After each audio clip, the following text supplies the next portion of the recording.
everyone, welcome back to my channel. Totally, it's a guide to learner. Here, this is Sriparna. I hope all of you are doing good.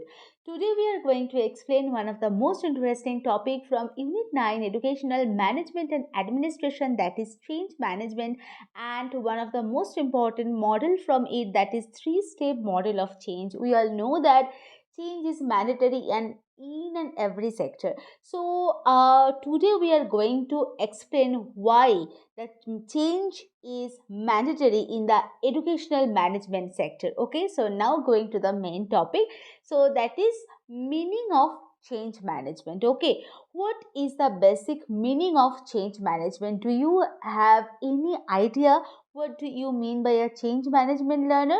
So basically change management is the process, tools and techniques to manage the people side of change to achieve the required business outcome.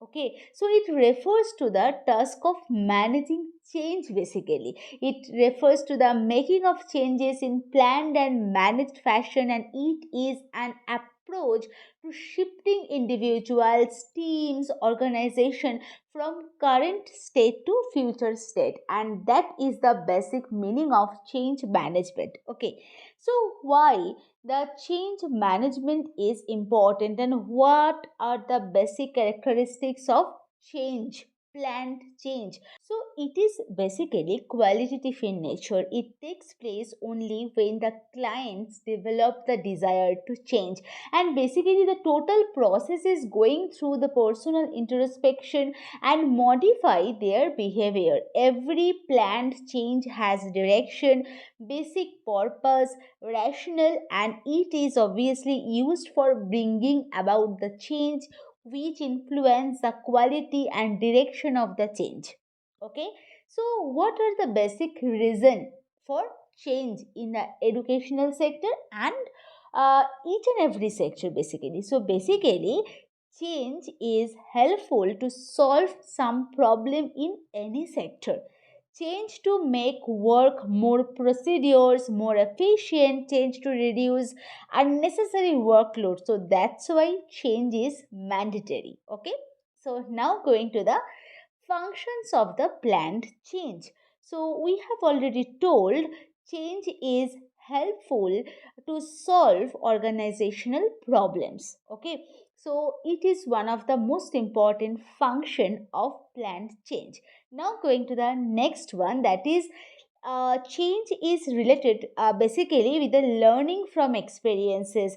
It helps to reframe the shared perceptions. It helps to adapt to external environmental changes, improving performance, influencing future change also. So planned change aims to prepare the entire organization or adapt to a significant changes in organizational goals and directions, and change as a survival tactic. If the organization doesn't keep pace the changing technology, consumer demands, effective business processes, and they will lose their competitive edge. So that's why plan change is important, and we have already told what is the basic aim of plan change. And now going to the some barriers to change. So there are different types of barriers. The first one is individual barriers, second one is organizational barriers.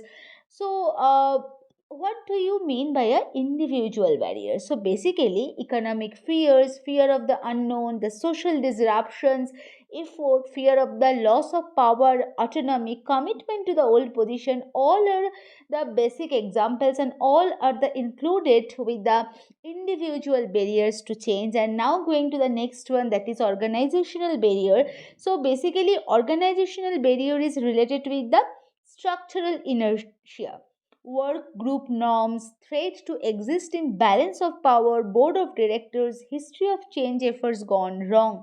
So I think the plant, what do you mean by a change management, plant change characteristics, functions, barriers, all are clear to everyone. And if you have any problem on it, so please do one comment in my comment section. I will reply to everyone. Okay.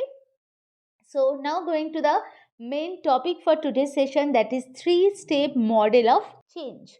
So there are three steps because we have already known from its name, that is three-step model of change.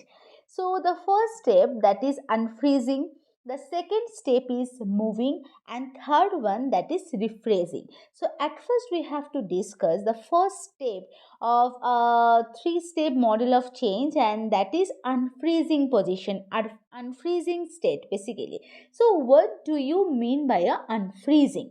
So unfreezing basically is the process in which a person casts aside his or her old behavior which might be inappropriate, irrelevant to the changing demand of the situation, and that is basically known as unfreezing. So the first stage means getting people to give perspective on their day to day activities, unlearn their bad habits, and open up to new ways of reaching their objectives. Okay, so basically it helps to providing rationale for change, creating minor levels, and creating sense of psychological safety concerning change. Okay, so now going to the next step, and that is moving stage. So what do you mean by a moving stage? Okay, so basically moving or changing stage means individual being changed, learn new behavior, methods of working, and new thinking, new perception.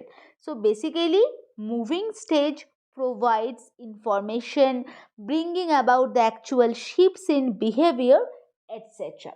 Okay, so the second stage means people will have to take on new tasks and responsibilities in order to gain efficiency. Now going to the third stage, and that is one of the most important stage, that is rephrasing stage, and this is the third stage of this model. So at this stage learned is integrated into actual practice. Individuals internalize new beliefs, feelings, behavior learned during the changing phase. They adopt these elements as a permanent part of their behavior. Okay, so it gives the people the opportunity to thrive in new organization and take full advantage of the change. So basically the rephrasing phase helps to implement the new evaluation system, new hiring and promotion system in the new organization. I think the three-step model, the unfreezing stage, moving stage, and rephrasing stage is clear to everyone. So ladder, we are done for the today's session. If you have missed my class session, so just go and check my first comment and my description box where my last session link is already provided. And so unfreezing stage is basically implies the facing the problem, and moving stage, that is a second stage, basically implies a creating new state, and the last one, rephrasing stage, helps to maintain the change in the new organization or new institution sector, etc. Okay, so learner, we are done for the today's session. If you like my video, so please do one like, share and comment, and please do some support and subscribe my channel for getting more useful session. I will come again with a new topic, new session. Till then, stay tuned. Happy learning. Stay connected with me. Thank you to all of you.